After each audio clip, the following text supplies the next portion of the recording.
Okay. Is it just me?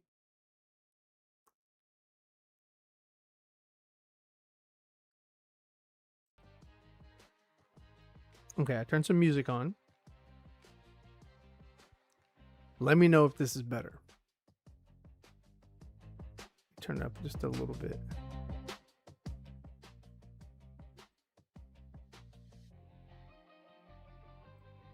I apologize for the audio. I have just so many things going on in the background. Anyway, thanks for hanging in there if you have through my technical difficulties. So, anyway, it's just me here today.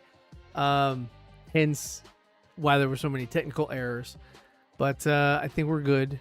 I think we're all good here now. We're fine. How are you? Okay. Nice. Okay, thank you. Thank you guys. I'll put that in the chat. If I could type. There we go. Anyway, welcome. It's just been a minute since I've done a stream. I just want to appreciate, everybody that's going to come out tonight and just give me a listen. Anyway, I just wanted to get on and kind of give you guys a rundown of like what has been going on behind the scenes. We're doing a lot of work on issue number 2 for our comic, as well as working on our first contest that should be coming out within either at the end of this month or at the beginning of next month at some point. We are working out a lot of the bugs, no, not really bugs, just sort of kinks. How is this all going to flow? How is it going to work out? So officially we've announced on X and Instagram and even on YouTube the hunt for the Nephilim, which is something that I was constructing in my mind as I was making the comic book, as I was drawing it out, because this was my first digital entry into the comic book world. I was able to, with my monitor, zoom in at an alarming, not speed, but visual distance, where I could get in far further within the naked eye can see, and because of that, it allowed me to put in a whole lot of Easter eggs into the issue that is number 1 that is out for everybody to read. And so that's sort of what we're going to be focusing on next is the contest. So that should be fun, working out the prizes, the grand prize, the runners up, all that stuff. So it should be great. It should be good fun. Tell your neighbor. Should be fun little process, fun little thing. We're just trying it out. If it works out well, then of course we're going to do more. We want to engage and have an interaction with the people who have purchased the comic, as well as read it, as well as given us feedback. So really awesome. But I did want to share that with you guys. It is called Hunt for the Nephilim. We are working out all of the if, ands, buts, and all that kind of stuff. And it should be a fun contest. We have on here that we might, that we're going to get, our goal is at least 100 hunters. But if we can get beyond that, then that's fantastic. We're only going to get bigger because of word of mouth, because of you guys that have purchased the book, that have read the book, that have said, hey, you know what, this is pretty cool. I like this universe. You guys are going to be our best salesmen. You guys are going to be our best people to say, hey, you know what? Check this thing out. It's pretty good. It's really good. Actually, I think this contest here will actually show a lot of people, or give a lot of people, a reason to just sort of invest a little bit more in the not only the universe, but then also appreciating the artwork, because a lot of things went into the artwork, a lot of extra time, care, and yeah. So I mean, I'm very happy to share that with people, and sort of give people something to do, or something somehow to interact, not just by reading the book, but also just engaging in different things. So Hunt for the Nephilim is going to be the first thing that we're going to release here. Like I said, it's either going to be at the end of this month or the beginning of next month, but it's going to be Every single page just about has some sort of Easter egg on it, multiple Easter eggs on some pages.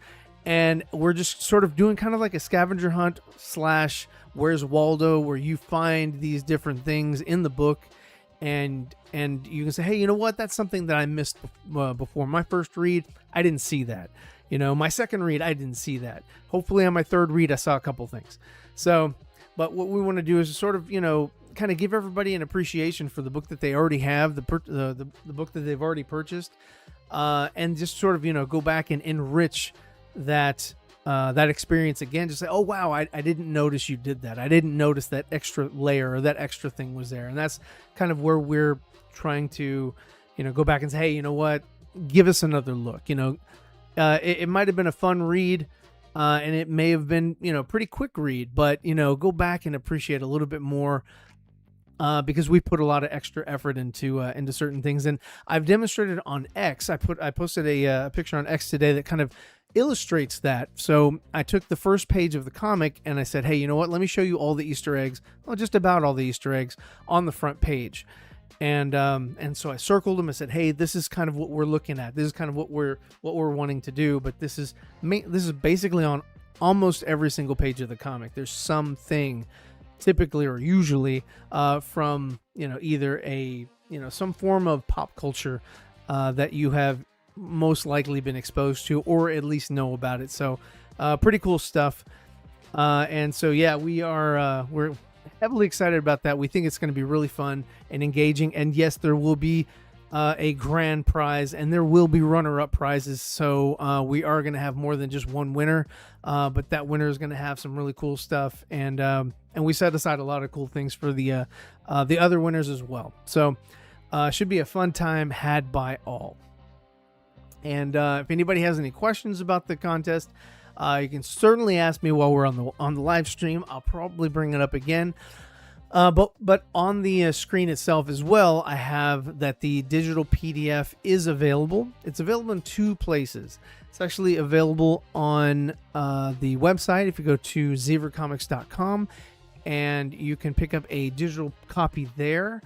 If you had backed the book on the Indiegogo campaign that we had, you already should have the PDF, so verify that you have that. If not, get in contact with us and we will send out that link so you can download your copy, and you're already ready for the hunt for the Nephilim. So we have the PDF on here as well as on Amazon. So if you have an Amazon Kindle account, or if you just want to, get it from Amazon, you say, hey, you know what? I already have an account there. I just want to grab the PDF. You can actually grab the PDF from Amazon as well. And I will put a link in the description later on. But if you just search for the Nephilim and then put my name in the search window for Amazon, it'll pull up right away. It always does. So I do have someone in the chat that says, how does this issue expand on what readers experienced in the first? Okay, this one doesn't. Our second book, which I haven't spoke about yet, that'll get into what goes on with the story. But the hunt for the Nephilim, if you're asking about that, this is basically an Easter egg hunt in the book. So you've already read the story, hopefully. You'll go back in the book and you'll say, hey, you know what? What did I miss? What is this? What is this extra little thing that he put in here? And that is what's supposed to enrich the experience. Hey, you know what? There were a lot of things that I missed. Maybe because I glanced over the pages. Typically when you're reading a comic book, no matter how good the art is or how poor the art is, usually the art is admired and then you're on to the next thing. So you can progress the story and get to the end and find out what happens. So hopefully this contest will also allow for people to go back and say, hey, you know what? I missed that. Oh, that's a cool addition. Who would have thought that, somebody would have put something like that in this book? So that's sort of the idea behind that. Julie E. Majesty, do you write the full script before drawing, or do the story and artwork evolve together? That's an interesting. Okay, so I do both actually. I do both. I write the script. I write the full script as far as how I want it to sort of play out in my mind. And then I go back, and since I'm the artist, I go back and I start plotting these things out, and I make rough drawings and thumbnails and things like that. Just images that I had in my mind that correlate to the story per page, because I have, which I also have, and I'll put this up here. I also have a free download. If you are somebody who is wanting to get into comics and would love to write a script and all that, there is no standard. There is no medium, I guess, template for writing comic book scripts. We actually have a template that you can download on ZeeverComics.com. Go to ZeeverComics.com/I think digital, and you'll see the PDF there. You can download that, and you can start writing your script today. It is formatted and it's colored, so you can kind of see, okay, these denote different things or whatnot. So, but different, an emphasis on art or on setting or on character or on, description or onomatopoeia or whatever it is. There, there's different designations. But yeah, if you go to our website, you can download it for free. Check it out, and you can start using it today. And let's see. Let me go to here. Promotional, no, overlay studio, there it is, and then go to placeholder. So I'm going to try to swap out the image live. Here we go, and that way you can readily see that images. That's not what I want. Do I want that? Okay, no. Promo. Sorry, I just have everything everywhere on here. Well, it's here somewhere. It's definitely here somewhere. I don't know where. I'm sure it's there. Never mind. Okay, it's not that big of a deal, but just know that we do have a downloadable free template for a comic book script, and you can modify it to your liking. But it is a good base to start with. But going back to the original question, writing the script. Let me see. Do you write the script before drawing, or during the artwork, or do the story and artwork evolve together? So after I'm done writing the script, I'll draw out the thumbnails. I'll draw out the whole comic, and then I'll go back and say, okay, now the flow. How does the flow check? Am I influenced by my art, which might change what I want to say on the sheet? And how do I want to present the story? How do I want to make a short scene that's either a 1 or 2 page scene usually? How do I make that exciting? How do I make that interesting to the viewer? And make them say, hey, you know what? This is not just some floating head, talking head, which is a lot of times what you see in comics is just talking heads from the neck up, or maybe from the torso up, and that's it. You just sort of see talking heads throughout the whole comic until there's action. You want to do what's called foreshortening, or you want to do something that is just called like dynamic poses, and you want to put your characters in positions, or the camera lens either concaved or convexed, and you want to make it look interesting to the viewer. So you can do that. You can do a lot of that with perspective, foreshortening, things like that. So you just make it look a little bit more interesting than just talking heads back and forth throughout the whole comic. So drawing out the comic, since I'm the writer as well as the artist, I can influence my own work because I'm not confined or I don't have to conform to somebody else's standard and say, hey, you know what, I have to do it this way because this is what was requested of me. Because I'm the writer and artist, I have the freedom to make those changes, whether I'm making changes to the script, which I do that as well. If I come up with a better line, if I come up with something that makes more sense, that that conveys the message or conveys the idea that I want my character to have, I can do that, and that might influence, the picture that I have on the artwork on the page, and say, hey, you know what, I've gotten into these situations before where I have drawn something and said, hey, you know what, I really like this the way I drew this character, but it doesn't make sense in what he's saying on the page, or it doesn't make sense in how I did it, or it's not going to fit, or it's not going to look right, and so I have to abandon that drawing and maybe repurpose it somewhere else if it fits the story better in a different place. So that's kind of what I do. It's sort of a both thing, sort of a hybrid. But yeah, that's how I do. Let's see. Pink Lady, is there a particular scene or page you're especially excited for your readers to see? No, I'm excited for my readers to see all of my pages, and have a good time with all of my pages. So, but there's not one that's in particular that stands out and says, hey, this is it. Now in issue number 2, there is there is a page that I have so far spent a lot of time on, that I'm going to spend more time adding a little bit more detail, because it's an epic shot, and it has to seem, or it has to feel like it's epic. It has to feel like it's bigger than anything else in the comic. So it's a very pivotal moment. It's a very climactic moment, and it really has to have a good payoff. And if it doesn't have a good payoff, then, well, we're definitely we have a problem there. But I'm very excited for it. I'm very happy with it so far. I don't think anybody is going to be let down or feel let down by that page.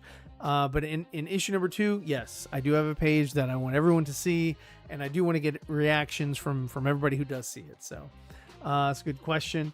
Has fan feedback influenced your creative decisions? Well, surprisingly, no, we haven't. To be honest, we haven't had a whole lion's share of fan feedback. We do have our own feedback internally, and that so far is enough, because we go back and forth on whether or not something is important, whether or not something should play out this way or that way. We recently had that with an altercation with 2 of our characters and 2 of our main characters, and we had to kind of go back to the drawing board, because there was just something about that scene that just, for me, didn't make any sense. For me, didn't sit well. And we're like, okay, you know what? We need to kind of go back to this, go back to formula, if you will, go back to formula and kind of, start over, and then push forward. And I think because we did that, we have a better scene. We have one that makes more sense, and one that I'm more excited for. And if I'm more excited for it, then I know the average reader is going to be more excited, because it takes a lot for the creator to get excited about something that they're looking at constantly, day in, day out, seeing it all the time. As if you're a creator and you can get invigorated by your property as you're working on it, as you're spending every day moment thinking about it, if you can still get excited, then there's something there. So that's all I have to say about that. Mivit Plays says, without giving away spoilers, what can fans expect from this issue? So I guess we're talking about issue number 2. So, okay, cool. That's in the title. That's awesome. So, okay. Without giving away any spoilers, let's see. They should expect more growth. They should expect more character development in this one. It's not going to be boring. It's going to be a little bit more, and that's what you get in the second book anyway. Or in the second iteration is always a little bit more story, a little bit more backstory, a little bit more on why these characters do what they do. I take it, or I think about it when I was writing. I was like, this is more like an Empire Strikes Back, in that, with Star Wars, with A New Hope, you kind of learn the characters, and you're like, oh yeah, hey, look, I understand who these characters are, and that's kind of it. And then in the next iteration, or the next episode, you find out more about these characters and what motivates them, and maybe some of their flaws, and maybe some of the things that they need to work on. And because in our books, we're not there are nobody that that have nothing to learn, or that have learned everything and or are the best at what they do. You know, everybody has things to learn and and chances to grow, because that's what's sort of, you know, pivotal. I mean, people want something that you know, that they can relate to, and if they can, what people can relate to is failure and growth, failure and overcoming obstacles, overcoming problems, issues, you know, whatnot. So that's what people really resonates with them, because they're like, you know what, I feel like I'm a loser. I feel like I haven't done X, Y, and Z. I feel like I haven't accomplished these things. And you know what? So I get it. You know, I how did this person overcome it? Okay, great. Maybe that'll give me some courage to like overcome that one thing in my life. You know, that one little obstacle that I just can't seem to get over. This person did it. So this person did something else. This person did some sort of great feat.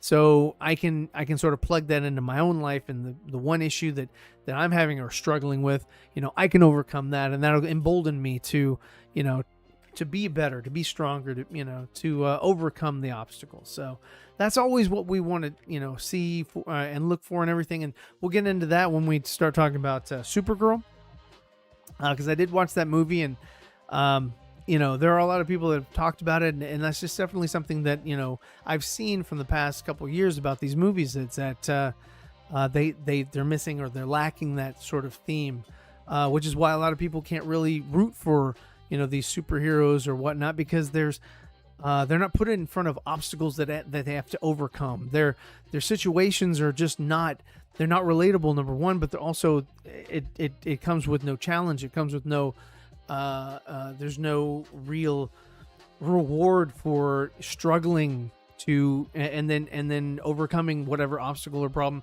that face them. They just do it with ease, and there's no learning in this. Like, okay, well, I don't know what to take from that, but it was it was fancy, and it was cool colors. But anyway, let me go back to the chat here. I see I have another one. Is there anything you're going to intentionally? Oh wait. Is there anything that you're intentionally experimenting with on this issue? Yes. So in this issue, we're diving into the power a little bit more, the dark light energy that we've created, and it's not going to be used as much as as you would typically think that a power set would be seen in a comic book. But we are going a little bit extra with how we're displaying, what this power can do, and that's what's the most exciting thing. And that goes back to one of the questions earlier about, is there a page that I'm, particularly excited to share with? And I am. It's because of the dark light energy. There is one shot that, actually two shots, three, maybe more, but three pivotal that really kind of demonstrate that and say, hey, you know what? I really want you guys to see this. This is what this thing can do. And this is what's awesome. So, yes, very excited about that. Can't wait to share and share that with everybody. Again, if you're just joining, the PDF is available. It's always been available. We also have digital versions of the comic book. If you go to ZeeverComics.com and you purchase any of the 5 covers, we will mail it out to you this the same week. So you'll have that in your hands within, I think, 5 to 7 business days. It goes out USPS ground. So we are doing that, and we can't wait to get this in the hands of most people.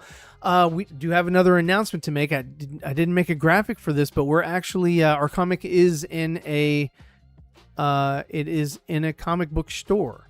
So that's really cool. Right now we have 10 issues that have been delivered to Mile High Comics in Colorado, Denver, Colorado. So our comic book is actually sitting on a comic book shelf to be sold, and we are more than thrilled to have that. I just haven't really posted anything yet. I haven't made any sort of images or graphics to put up on the social medias to sort of belt that out.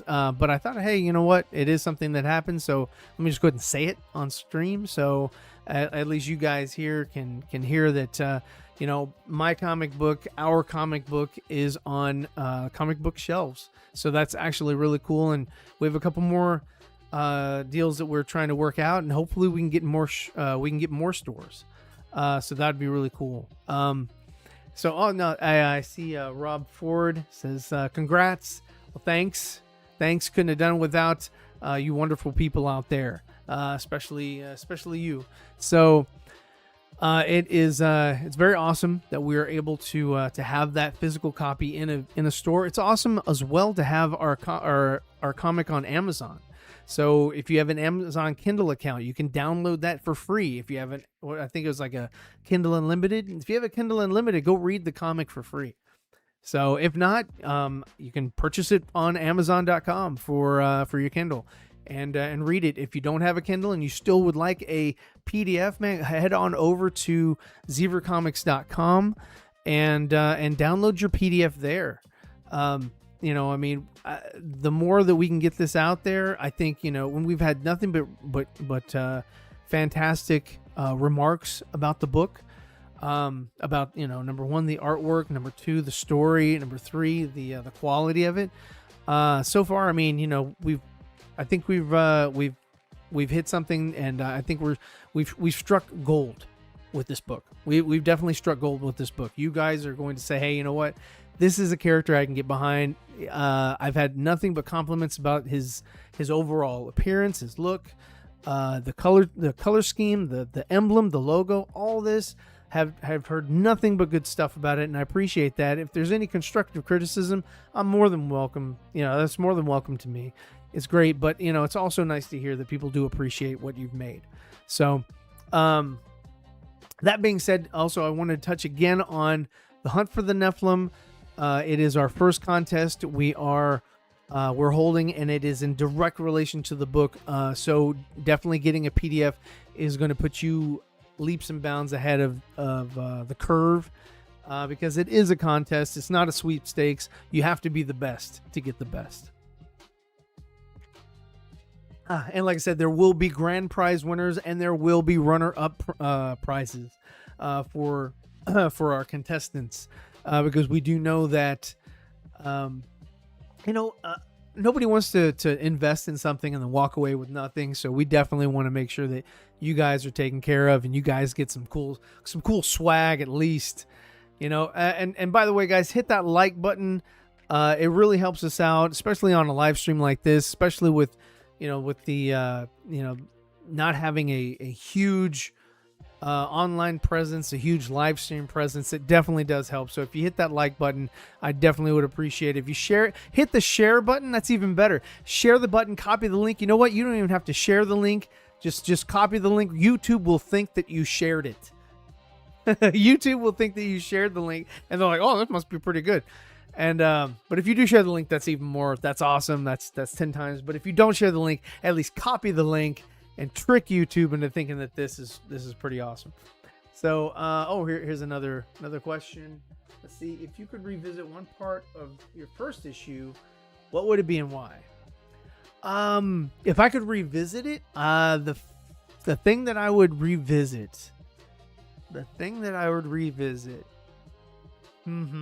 Interesting. Just, man, it all plays so well. But the one thing that I would probably do is have Neff sort of creeping around in the shadows a little bit more, and maybe a little bit more of the fight scene with the thugs.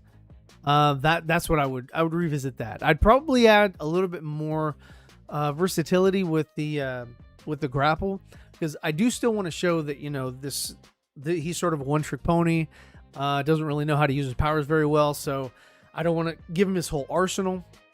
But I definitely would maybe be a little bit more, or show off a little bit more creativity from him and how he can use the powers that he is given, or the powers that he has. I think that would be the most entertaining, most fun. But you're definitely going to see more of that power in this next issue.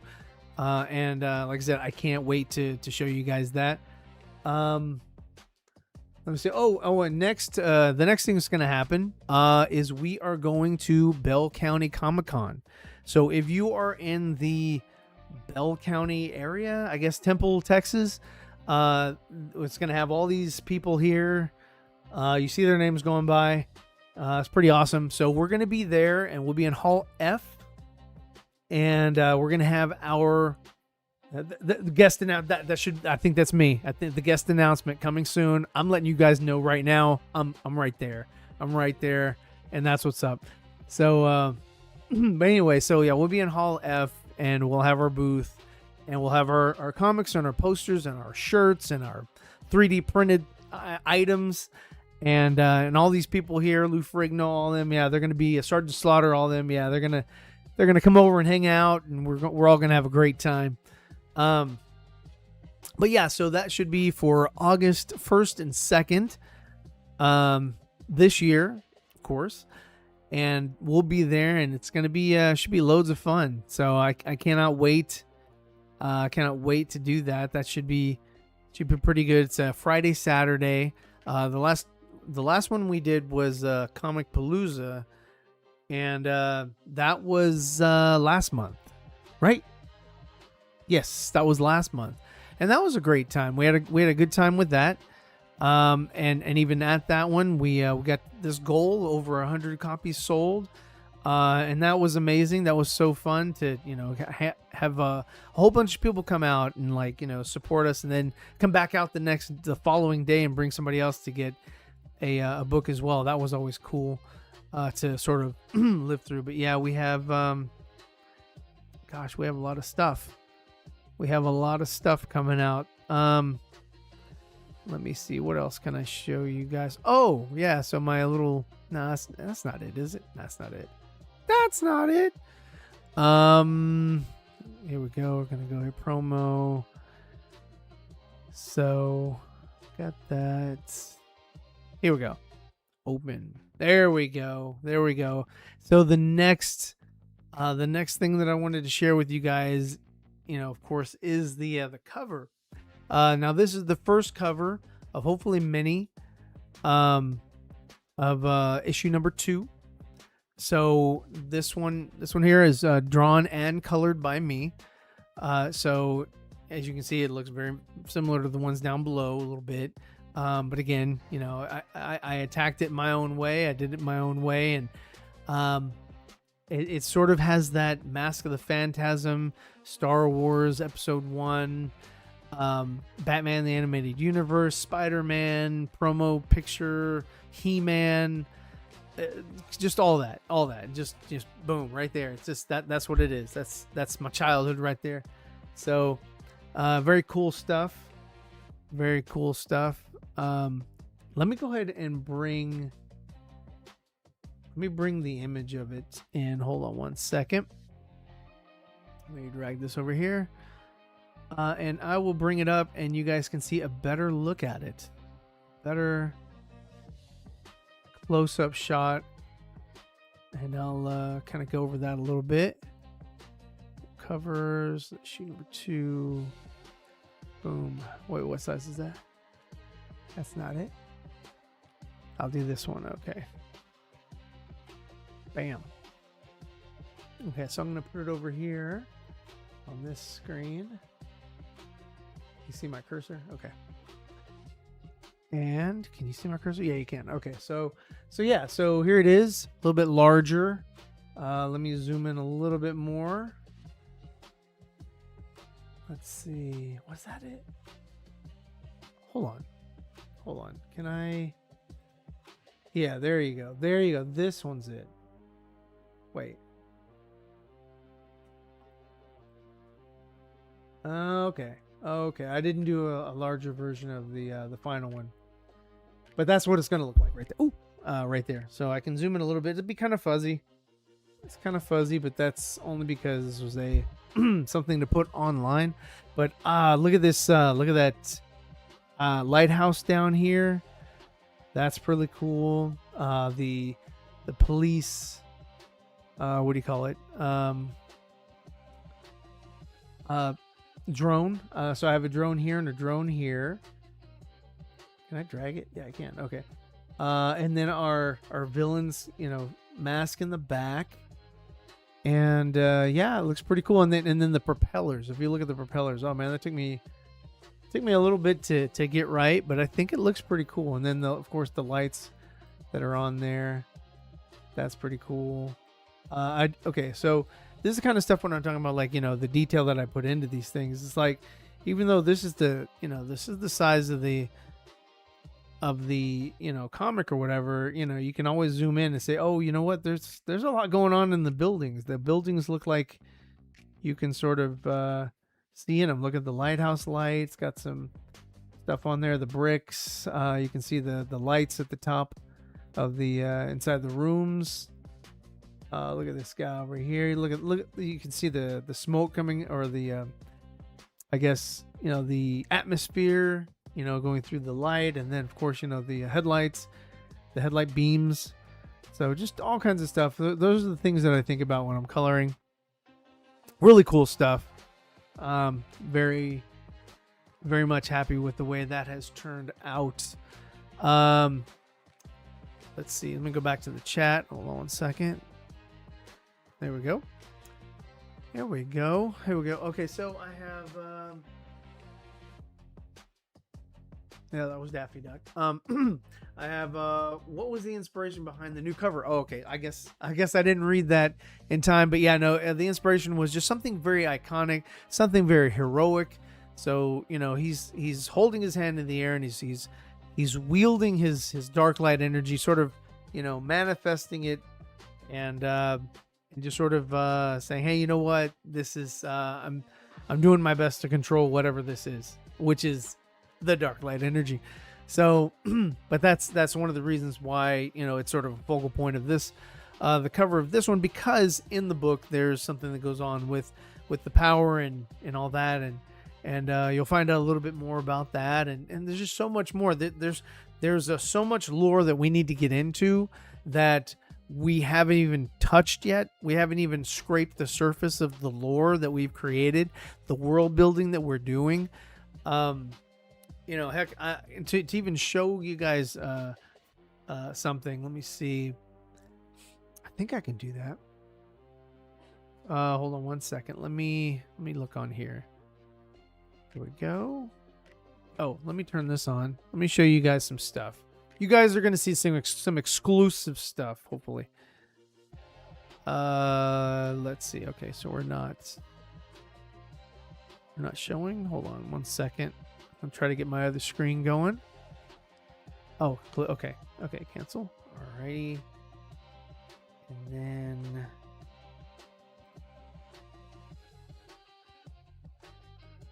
where is it? Where is clip? Hold on 1 second, guys. It's Photoshop. I don't need that.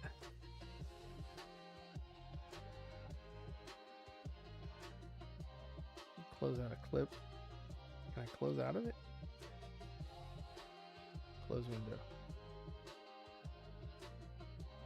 Hold on 1 second. Control Alt Delete. Okay. And where is it? Chrome. No. Clip Studio. Yeah, I don't want to take out Chrome in Task.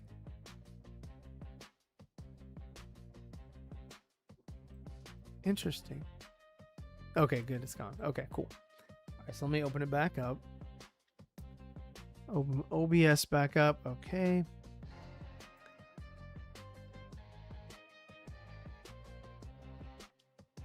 Here we are. Drawing desktop. Is that it? It's down here? Yeah, it's down here. Okay. So I'm going to transition over to this. Boop. All right, so here we go. All right, I'm going to show you guys a little sneak peek of issue number 2.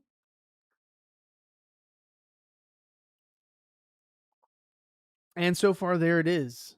So far, there it is. Some things haven't been colored, or nothing's been colored. But for the most part, a lot of stuff has been drawn out. Let me open this one up. So this is sort of what we were coming up with. And what was I showing this? Oh, so I made a Google map. And this is sort of, this is the world building I was talking about, where we have created the buildings. That's sort of a zone. Hold on 1 second. Let me take that off and make it a little bit easier to see. I think it's this one. No, this one. and then down to there. Okay, so yeah, so there's a little bird's eye view of the building and some things that have happened, and then I still have to color it in, but there's the little people were asking about the light rail. That's it right there. And then there's the light rail track, which is just 2 lines right now, but I mean, I don't know if you're going to see it if it's on a page and it's that small. But yeah, there's that. So, do you want to save? No, I didn't do anything. So, let's see. I don't want to show too much of anything else. But yeah, just know that there's the pages. So issue 2 is being worked on, is being done. And well, there you have it. And let me open up Illustrator, and I'll show you guys why we have an overhead view of that map. But this is Daffy Duck, is something that I drew that will be available at on the website as well. It is available on the website actually, but it'll also be available at Bell County Comic-Con for you to pick up if you want to grab yourself a copy. Let's see. Will it open? Does it want to open? Okay. Oops. Okay. Okay, never mind. Now everything's kind of... Okay, there we go. Messed up. Anyway, no, I'll show that off later. It's not ready. Not quite ready. Not quite ready. Let's go back to this transition. Boom. Okay, so at least you guys can see that. Something animated. Something moving around. Oh, actually, I can show you guys some other things that we have available. It's on our website. Let's see. Let me go back to... Where am I? Studio, placeholder. Okay, here we go. So we have been quite busy. Let me go back to websites. This is available on our website and will also be available at the Comic-Con as well. It's not there. Website. Images.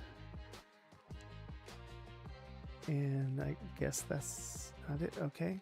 Where would I have it? There's that.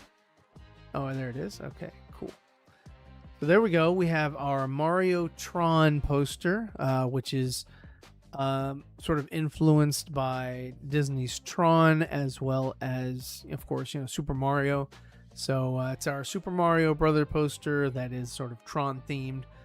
Just something fun again that we've put together. So there was the Daffy Duck, Green Lantern, and then Mario Tron, and I think we have one more that we're gonna have available. Let me look. We may not. I'm not too sure. It might just be the 2. Those might be the 2 new editions. Oh yes, okay. So yes, those are the 2 new editions, and then we're thinking about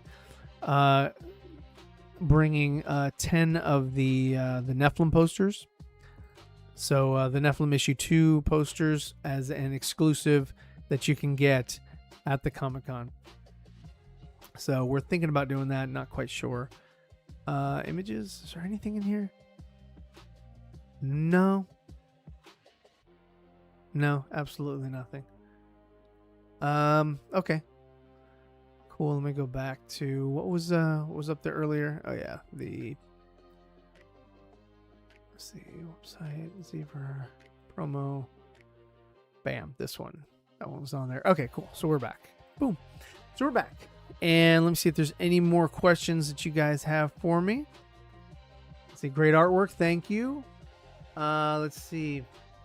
Will there be multiple covers like in the first issue? I don't know. We're going to play it by ear. The multiple covers was... somewhat successful. We had a lot of really good feedback for a first issue. We may have done more. We should have only done 4 covers, but I think I'm perfectly happy with all these covers. You're never going to see them again. Once these are bought, they're gone. Unless I do some foil covers or something else. I have some other people that might help me out with the foil covers. Those will be really cool. They'll be highly collectible. And we might do something like CGC for some of these, since they will be no longer available, but it won't be available for purchase until we can get them on the eBay store and like really jack up the prices. So I've heard people do that. So but yeah, so we have the cover reveal. What else do we have? Let me see. Here we go with the Bell County. Oh yeah. Okay, so here we go. I'm gonna leave this this other stuff up. We'll talk Supergirl. So, Supergirl, was it good? No, it wasn't. Supergirl was not a good film. I watched it with my two eldest sons, and we had the choice between watching He-Man and watching Supergirl, and we chose Supergirl. And we chose wrong. And I say that because it just was not an entertaining film. There were a lot of problems with it. A lot of the big problems were the story. The story didn't seem to go anywhere. It didn't make any sense. Didn't do anybody any favors. Was not it was not entertaining at all. It had moments in it that were like, okay, yeah. But for the most part, she was Millie Alcock, who played Supergirl. She was not relatable. That was a big one for a lot of people. She just wasn't relatable at all. I don't know what the issue or the malfunction for that was, but yeah, it definitely was not. Just wasn't there. She couldn't connect with anybody. It just wasn't a thing. And a lot of the problems that you sort of run into, and I've seen a lot of people like they want to talk about female centric superhero movies, and why are they failing? Why are they doing poorly? All that. And the reason why is because they just have horrible writers. A lot of them feel like, they have to have these certain types of writers in place to make it relatable for people, and that's not the case. I'm not saying that the 1986 Supergirl movie was good or great, but it wasn't something that was not enjoyable in the least. Like, I could still watch that, and I had no problems with watching it. It was fine. It was great. We had no problems with that. That's cool. Watching this, man, we sort of thought about it. We're like, why are we still watching this? It got to the point where it started to become, we're watching this because we've already started it, and you got to see it through. There only have been a handful of films where I'll start it and just finish it and never go back to it. First off, the beginning of the movie felt really rushed. It felt like, there were, why was this little girl doing the things she was doing? Oh, look, she's already ran into Supergirl. Oh, look, she's already had an encounter with Lobo. Oh, look, what the hell is Lobo doing there in the first place?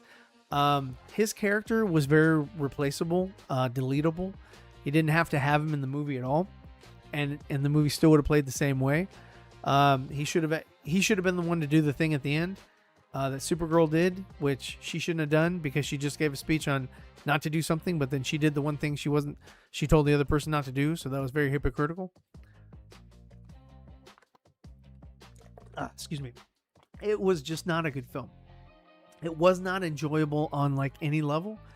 I mean, her outfit's okay. Her outfit's cool, but like the different suns, that was an interesting concept here and there. But then you did so many things with like, okay, kryptonite darts. Does anybody or everybody know that she's a Kryptonian?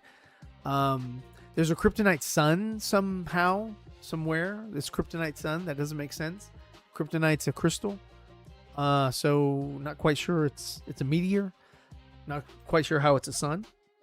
Um, the villain, it was as if they put more emphasis on Lobo and caring about his look and caring about, you know, how he's received versus the villain of the film. Villains usually are the ones that, you know, they need to be super awesome so that the hero has something to strive, something to you know, to overcome.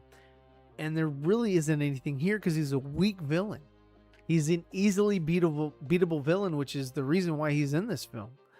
I don't know how he is in the comic book, but in the film he was very underwhelming. His look was very underwhelming. He just had piercings on his face and a grill in his mouth, and that was it. And that was dumb. And there was really nothing to the movie at all. There's nothing you can take from the movie. You learn nothing. I mean, you find out things, but you learn nothing.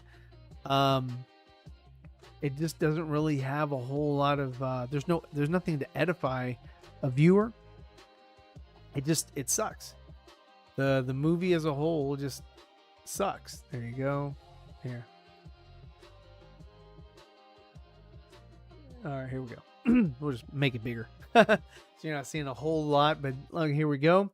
But yeah, the girl with the sword, she was like, hey, yeah, I've got this sword. If anybody wants to, you know, do this bounty for it, you know, and nobody cares about that. And the dog went and tried to attack the villain because he was eating the Supergirl's Fruit Loops. Who cares? That was dumb. And then the dog got hit with the dart or whatever, and so that forces Supergirl to help out the other girl. I forget her name. So I don't know, Hunger Games girl, Hunger Games. I don't know. It's just there was not a whole lot to this movie. It shouldn't have been made. They should have had a better writer. That was its major issue. I think they could have had a better film had they not. Number one, you could have easily had a better film. You just took out all the cuss words and just made it a kids film, because it made no sense anyway. So kids wouldn't have cared. They just would have saw cool Supergirl flying around. So you don't need to see. DC keeps trying to make these characters edgy, and edgy just doesn't cut it. Edgy just isn't it. And it doesn't benefit anybody. It doesn't make these characters cooler. They're cool on their own. These characters have been cool since long before anyone else. They don't need, sentence enhancers. They don't need anything like that. They're good on their own. They don't need to be cussing. That's just, it would have made a heck of a lot more money had it been for kids. Had it been made for kids like, Minions or anything like that, this movie would have really it would have brought in a lot of money. It really would have, because a lot more kids would have enjoyed it, because it was just a slideshow. Again, everything that comes out, even though James Gunn did not direct this movie, they're all comparable to Guardians of the Galaxy, and that's just weird to me. Like, why is every single movie easily comparable to the Guardians of the Galaxy movies? That it just makes no sense that it's just like, okay, that's the vibe. That's what we're going to do. Like for Kevin Feige, Marvel, he was like, Christopher Reeve's Superman movie is going to be, that's the cookie cutter. That's what we're going to make our movies based off of that. And then James Gunn was like, oh yeah, I got you on. I'm going to make mine off of my movie, which made a pretty good amount of money. And I'm just going to repeat it. I'm going to do it in Suicide Squad. I'm going to do it in Peacemaker. I'm going to do it in Creature Commandos. I'm going to do it in Superman. I'm going to do it in Supergirl. And I'm just going to keep doing that same thing until finally somebody's going to like one of these projects. So is anybody excited about Lanterns? Is anybody excited about Man of Tomorrow? Is anybody excited about anything? I'm not. I'm not excited about any of this stuff. And that's the reason why I came up with the Nephilim. That's the reason why I came up with my universe, because I'm so sick and tired of these people that come out with trash and expect everybody to love it and get so upset and offended when they don't. And they're so shocked and in awe when people don't like the crap that they bring. It makes no sense. If you want a better product, don't hire people that are fresh off the farm. You don't hire brand new writers and give them multiple properties on these big ticket, items. Like you've got this lady that wrote Supergirl. I think she wrote a couple different. She has her name is attached to I think Batman, the Brave and the Bold. I think she's got her name attached to something else. There's some other stuff that they're doing with her, much like they had with this other girl that wrote the Harley Quinn movie, and she wrote the Flash movie, and she wrote I don't know, some of these other films that came out that just they plummeted, they went nowhere. And the Batgirl, her failed Batgirl movie that didn't even grace theaters because they said, you know what, we're going to take the money, we're going to take the tax money and run. We're not even going to release Batgirl. I wonder how bad Batgirl would have been. I wonder how bad Batgirl would have been compared to how bad Supergirl was. I don't know. You tell me. If you like this movie, please tell me the reasons. Tell me the reasons why you like this film, because this film was utter garbage. Like, Jason Momoa gets to play Lobo, but who cares? He didn't do anything. He should have been the one to kill the Krim at the end, but instead it was Supergirl. Supergirl told the girl, "Don't do it. Don't run this dude through with the sword." She's like, "Give me that sword, matter of fact." And then the guy's like, "Yeah." He said some sort of mama joke, and then Supergirl's like, it probably wasn't a mama joke. I don't care anymore. I forgot about it. But it ended up Supergirl's the one that killed the bad guy, and I'm like, bro, how does that teach the girl in the story anything? And then what does that teach people that are watching it? Like she's there's no hero. There are no heroes in DC. They're just there.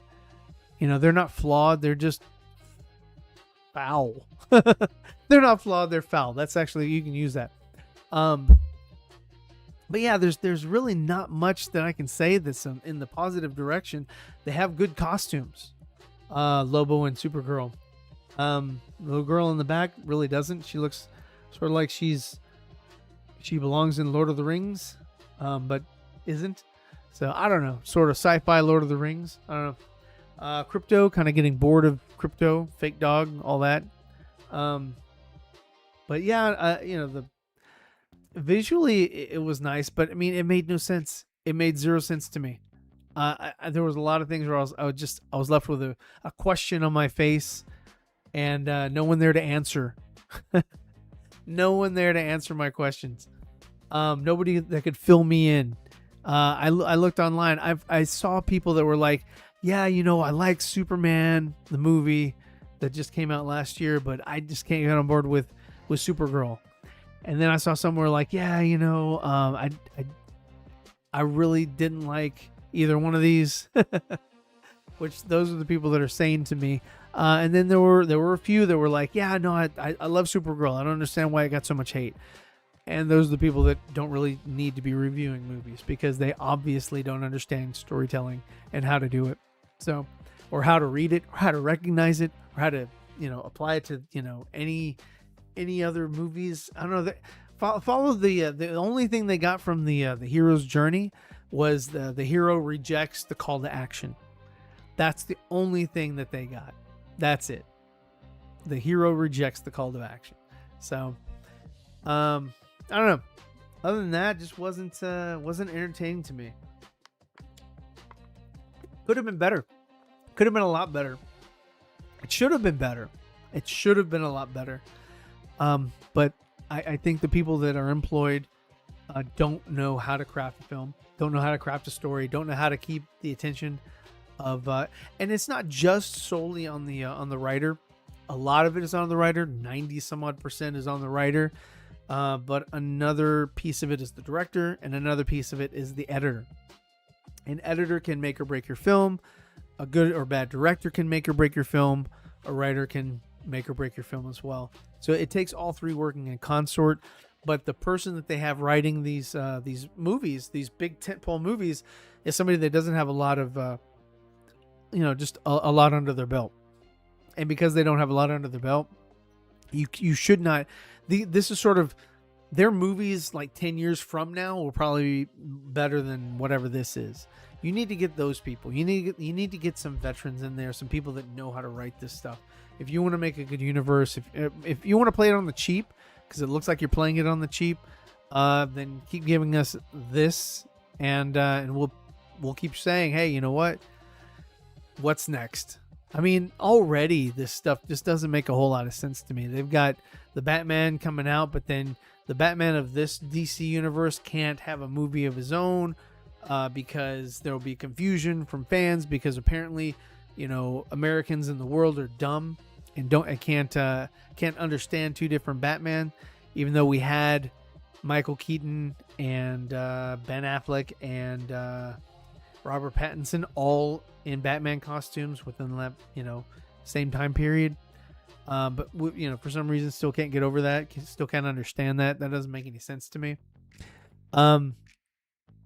So yeah, I mean, it's the same thing. It's like, well, if you're going to confuse people with that, then you're definitely confusing people with why Aquaman is now Lobo. I mean, it's the same kind of like, it's same but different. It's the same actor but a different part versus the same part but different actors. You've already seen multiverse stuff. You've already seen different people playing the same role in like the Flash on CW, and so I mean, and even in Marvel where you had that one guy, Quicksilver, where he was in the that WandaVision show. And so he was already in the WandaVision show. You knew he was Quicksilver from a different universe.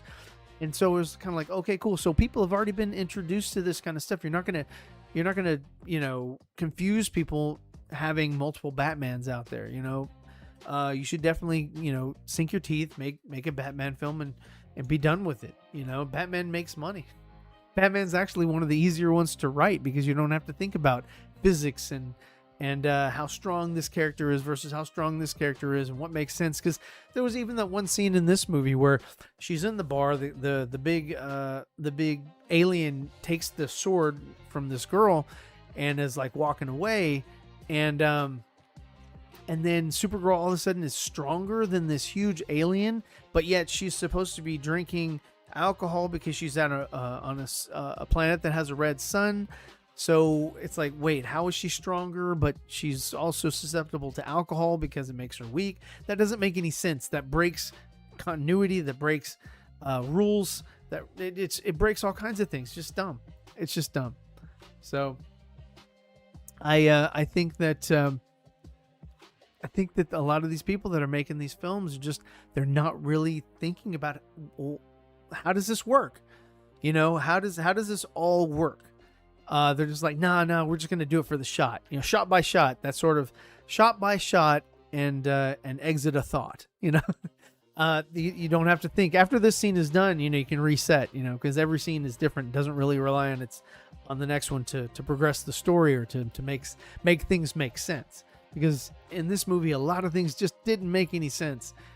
And, again, the actors have no problem, no part in that. They're doing the best they can as far as portraying the characters, but it's the people behind the scenes. It's the writer, the director, and the editor that are screwing this up, and putting the actors in these positions and situations and things like that don't make any sense. So I have no blame for the actors. They're just there. They're doing their thing. They're making their money.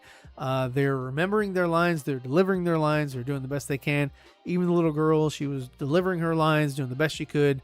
But unfortunately, it was a bad script and a bad director and probably horrible editing, because the first part of the film just felt ultra rushed. It was like, how did all this happen? Oh, and then there's that one scene where the girl and the parents that drugged Supergirl.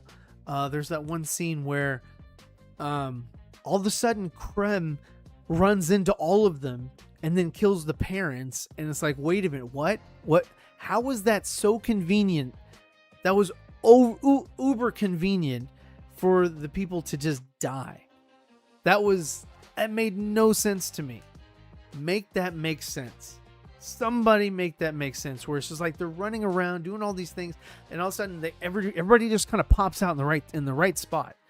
And it was like, okay, we need to get done with this, and quick, and sewn up and done. And wasn't there another sister? Moving on. And it just felt too rushed. It felt too rushed. It felt too convenient, and it played out like a cartoon. It didn't play out like a good story should. And that's mainly what I think about Supergirl. Do I think she's gonna have a sequel? No, you're not gonna see a Supergirl 2. You're gonna, if anything, it's gonna be Supergirl or whatever and Supergirl. Or Supergirl's just gonna kind of be there, kind of like Guy Gardner was in the Superman movie. She's just gonna be in the background. It's kind of like she was in the Superman movie as well. She's gonna kind of be there, and they'll continue to pay her. She'll become sort of like the Hulk, but no legal ramifications if she has her own film. She'll just be attached to other films, and she'll just sort of be there, and that'll be fine. She doesn't have to do much. Like I said, it wasn't her. She wasn't the problem. If they get better writers on whatever property she's in next, then it'll be better. But yeah, I mean, they're just going to use her like they use the Hulk. She'll pop here and there, and she'll just be a part of the universe, and that's pretty much what you're going to see from her from now on. You will not get another outing of Supergirl, a solo film. There just won't be. There just will not be. This underperformed big time. They had to put out press releases and stuff like that, saying, hey, they knew that this cut of the movie wasn't good. All this stuff. It's like, okay. Interesting, but not. So anyway, that is what I have to say about that. So Supergirl, what did I think? I think it sucks. Would I watch it again? No, only if it were fun, and maybe we did maybe it was with a bunch of friends, and we were all drinking and having a good time and making fun of it. Yeah, I could see watching this film again, but I don't really have any desire to see this film again. It didn't do anything for me. It didn't edify me in any way, shape, or form. Not a good film. Wasn't as bad as Catwoman. Was not as bad as Steel. What are some other movies that were just horrible that I could say that this was better than?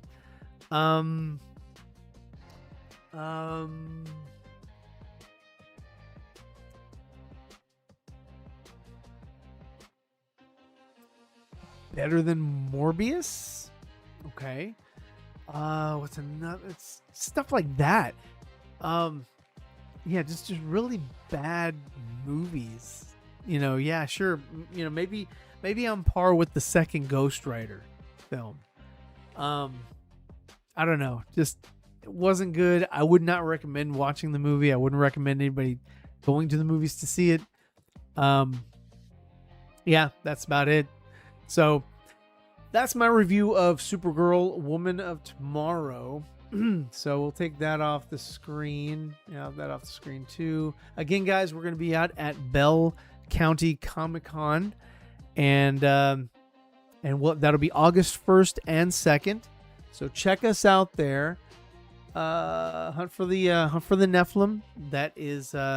That's what's coming out next for ZeeverComics. We have a contest that we're going to be holding, and it is going to be a scavenger hunt. You're going to be able to go through the book and pick out all of the Easter eggs that you find. Send them to us. Let us know that you found this, that, or whatever. We will tally it, and we will have prizes, and it will be amazing, and you guys will have a great time with it, and it'll edify you even more, because you'll go back into the book and you'll say, hey, you know what?